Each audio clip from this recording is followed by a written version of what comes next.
পাকিস্তানের রাওয়ালপিন্ডিতে সদ্য শেষ হওয়া ২ ম্যাচের টেস্ট সিরিজে পাকিস্তানকে ২-০ ব্যবধানে পরাজিত করেছে বাংলাদেশ।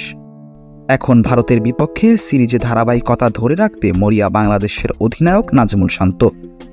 বর্তমান পারফরম্যান্সের দিকে তাকালে বাংলাদেশ দল বেশ আত্মবিশ্বাসী। ভারতীয় মাটিতেও তাদের দুর্দান্ত পারফরম্যান্স দেখতে আশা করছেন ভক্তরা। ভারতের প্রাক্তন ক্রিকেট তারকা সৌরভ গাঙ্গুলি এই বিষয়ে মন্তব্য করেছেন। গতকাল সোমবার ভারতীয় বার্তা সংস্থা জানিয়েছে, বাংলাদেশকে হালকাভাবেই নিচ্ছেন সৌরভ গাঙ্গুলি। শুরুতে পাকিস্তানের সমালোচনা করে সৌরভ বলেন, আমি পাকিস্তানে প্রতিভার অভাব দেখতে পাচ্ছি। প্রত্যেক প্রজন্মে ভালো ক্রিকেটার দরকার, কিন্তু ভারতের মাটিতে একদিনের বিশ্বকাপ, ওয়েস্ট ইন্ডিজের টি-20 বিশ্বকাপ ও তারপর বাংলাদেশের বিপক্ষে ওদের যে খেলা দেখলাম, তা থেকেই প্রমাণিত যে ক্রিকেটার উঠে আসছে না। ওদের এই দিকে নজর দেওয়া উচিত।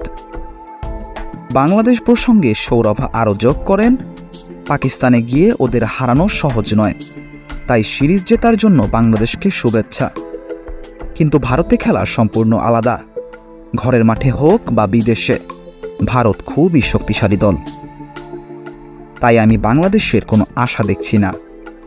ভারতই সিরিজ জিতবে। ভিডিওটি ভালো লাগলে লাইক করতে পারেন। চ্যানেলটি সাবস্ক্রাইব করে পাশে থাকুন। ধন্যবাদ।